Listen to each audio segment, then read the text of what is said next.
How's it going, everybody? My name's Abby, and I thought I would make a review of some Nick's Handmade boots that I just got in about a little over a week ago. So these are a pair of Urban Drifters in British Tan Chrome XL. Trying to get the coloring. They've got a block heel, V100 Vibram lug sole, Howell solid brass hardware, and they're very, very hefty boots. I ended up looking online before I bought these because I wanted to kind of get a feel for which boot would be best for me and what I want. And I noticed that I really didn't see a whole lot of reviews, and I didn't see any reviews by women. So I thought I would just kind of give my perspective on the brand and how I went about sizing and how that worked out for me. I don't use these for work. I'm a NICU nurse, so I don't think I could get away with these in scrubs, although I might try. But I do a lot of hiking.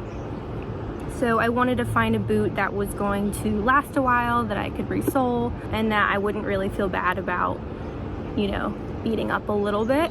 My old ones are sad. They're just like a normal pair of Timberlands, but they've seen better days and the soles are cracking. And as far as women's boots go, it's pretty hard to find something that's decent quality and is gonna last. They usually market towards comfort instead of durability, and I was kind of getting tired of replacing them every season. So I was kind of shocked when I was able to find that Nick's boots made sizes that women could fit in, which is really amazing. So what I did was, I'm normally in women's boots, I'm a size 7. A lot of times there's not really widths for women's sizes, so a B width is kind of what's normal for a women's size. I ended up going with a men's 5D. These are going to be my hiking boots, so I wanted enough room where I could wear really cushioned socks and have no issue with my toes getting crunched at the top. When I size my boots, I usually will unlace them, shove my foot as far as it can go to the toe, and then I want like the width of my thumb to be able to fit in the heel, and these actually were perfect. I didn't get sized by Nick's. I kind of just went based off of what my sizing is in other boots. For men's boots like Red Wings, I'm usually a 5. Truman boots, I'm a 5. So the sizing worked out really great. If I were to go and buy one for more of like a dressier occasion, like the Roberts boots or even the Traveler boots, I probably would go with a C width, but keep the length at a 5. So I would say a good 2 sizes down from what you are in women's is a good way to go. So that's been great for me as far as that goes, but I can show you the boot a little bit more. As far as leather care, I have about probably like 60 hours in these so far. I know you're supposed to wait until around 100 hours before you condition them, but I could not help myself, so I did condition them once.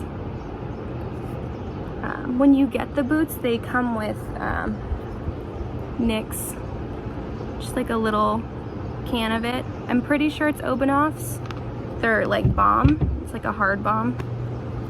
Beeswax and lanolin maybe, I'm not really sure, but I ended up using that on the false tongues, and I noticed when I did that the color was drastically darkened. I don't know if you can really tell, but it's probably a few shades darker than what the boot originally was. So instead I decided to use Saphir's Oiled Leather Cream in neutral. Wildly overpriced. I have like their normal one too. This would do the same thing, but I think it's got neat's foot oil in it, so it doesn't darken it nearly as much, but it does condition. I think it worked out really well, so I would highly recommend that. Yeah, so overall, break-in process really has not been that bad, knock on wood. A little bit of a hot spot like right here where the tongue pushes into my ankle, but I think that's kind of with any boot. And after oiling the tongue, no issues since then. They're definitely a monster of a boot, and I love them so, so much. I'll put in some shots of how they look on feet, but definitely some of the best boots I've ever owned, for sure. I think if I'm gonna get another pair, I'm leaning towards the Roberts in their medium 55 brown. I'm pretty sure what it's called. I saw it on Instagram of like a really beat up pair, and I love how they patinaed, so I'm leaning towards those, or maybe something in their new 1964 leather. So yeah, I hope you guys were able to get something useful from this, and yeah, maybe I'll update and see how they patina. So thanks for watching.